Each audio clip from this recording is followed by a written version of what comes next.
একটু বর্ণনা করো দেখি। আমরা এখানে রাস্তার পাশাপাশি ডাস্টবিন রেখেছি।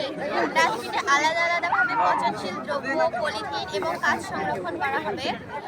এখানে সংরক্ষিত পচনশীল দ্রব্য আমরা এখানে কন্টেনারে নেব। কন্টেনারে কিছুদিন রাখার ফলে এখানে হচ্ছে অ্যামোনিয়া গ্যাস এবং কার্বন ডাই অক্সাইড গ্যাস হবে, তা আমরা পাইপের সাথে সঞ্চালন করব। এখানে হচ্ছে তাপমাত্রা কম তাপ এবং একই চাপ প্রয়োগ করে এখানে হচ্ছে যে কার্বন ডাই অক্সাইড গ্যাসটি তা কঠিনে পরিণত হবে এবং আমরা এবং অ্যামোনিয়া গ্যাস এই পাত্রে কঠিন কার্বন ডাই অক্সাইড গ্যাস আমরা তাপ প্রয়োগ করে দেশীয় কার্বন ডাই অক্সাইড গ্যাস উৎপন্ন করে এখানে যে অপচনশীল দ্রব্য তা অর্থাৎ হচ্ছে পলিথিন তা আমরা এখানে পোড়ানোর ফলে যে কার্বন ডাই অক্সাইড গ্যাস উৎপন্ন হবে তা পাইপের সাহায্যে এখানে সঞ্চালন করে অ্যামোনিয়া গ্যাস এবং কার্বন ডাই অক্সাইড গ্যাস বিক্রিয়া করে প্রথমে হচ্ছে অ্যামোনিয়াম কার্বনেট এবং পরে ইউরিয়া সার উৎপন্ন হবে, তা আমরা সরাসরি কৃষিকাজে ব্যবহার করব। এখানে কর্মরত যদি অসুস্থ হয়ে পড়ে তার জন্য আমরা আইসোলেশন কেন্দ্র তৈরি করেছি। এখানে তাকে সরাসরি ভর্তি করা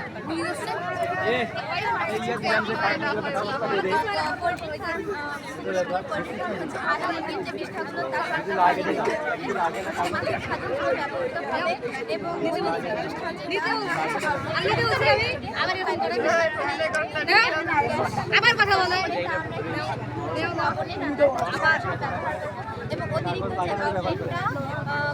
তা হচ্ছে আমরা কৃষিকাজেও ব্যবহার করতে পারবো এবং এখানকার যে রোদেরগুলো তা আমরা আমাদের আধুনিক গ্রামে ব্যবহার করবো।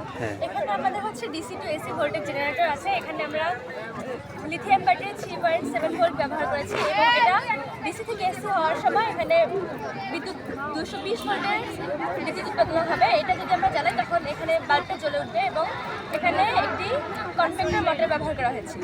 এছাড়া এখানে হচ্ছে সোলার ফ্যান রয়েছে, যেটা আমরা যদি রোদে নিয়ে যাই তখন এটা অটোমেটিক ঘুরবে। এটা যদি আমরা ক্যামেরার সঙ্গে ব্যবহার করি তাহলে আমাদের যে কোনো জায়গায় এটা আমরা ক্যারি করতে পারবো। এছাড়া এখানে ফ্রি এনার্জি এলইডি বাল্ব আছে, এটা যদি আমরা এভাবে ঘুরাই তাহলে এখানে বিদ্যুৎ উৎপাদন হবে এবং যদি আমাদের কোনো কারণে বিদ্যুৎ সংযোগ চলে যায় গ্রামে তাহলে আমরা এইভাবে এবং এখানে হচ্ছে আমাদের লাইট সেন্সর আছে। এটা যদি সন্ধ্যা হয় বা কোনো কারণে আমরা বাইরে লাইট না জ্বালিয়ে বাইরে যাই তখন আমরা এটা অটোমেটিক জ্বলে উঠছে এবং এটা হচ্ছে আমাদের জ্বালা দেখাও লাইট, যেটা আমাদের ডেকোরেশনের জন্য ব্যবহার করা হয়। আমাদের গ্রামটা অবশ্যই আধুনিক, সেখানে অবশ্যই ডেকোরেশনের জন্য খুব সুন্দর হয়েছে, খুবই সুন্দর।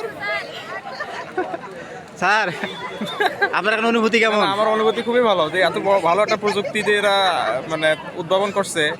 আমি খুবই মানে খুশি। তাহলে মূলত এখন স্যার আপনার এখন অনুভূতি বলেন, কেমন লাগলো? ভালো যে প্রজেক্ট এটা এদিকে স্যার, হ্যাঁ যে প্রজেক্টটা তৈরি করছে আমার মনে হয় করছে, আমি ঘুরলাম দেখলাম, মনে হয় যে এই প্রজেক্টেই আজকের মেলার মধ্যে সর্বসেরা হবে ইনশাল্লাহ বলা চলে। আচ্ছা, ওদের বেশি আমাদের ভালো লাগলো যেটা, সেটা হচ্ছে ওই যে সোলার ফ্যান, যেটা সোলার ফ্যান কৃষকদের মাঠে কাজ করতে গিয়ে তাদের যে স্বস্তি দেবে এই বাতাস, ঠান্ডা বাতাস, গরম। আমাদের স্টুডেন্টের উদ্দেশ্যে কি বলো আপনার? স্টুডেন্টরা খুবই সুন্দরভাবে পরিশ্রম করছে এবং খুব মেধা খাটিয়ে তারা যে এটা নতুন একটা আইডিয়া নিয়ে আসছে, তাদেরকে ধন্যবাদ। আর এই প্যানেলে যে স্যার, এই প্যানেলে স্যার তো অবশ্যই নেতৃত্ব দিয়েছে, যে যার পরামর্শে তারা এগুলো করেছে সেই স্যারকেও অনেক অনেক ধন্যবাদ।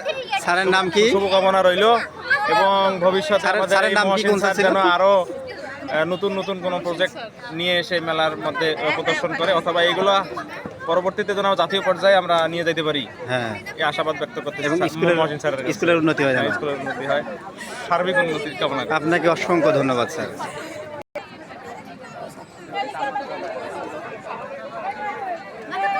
গুড।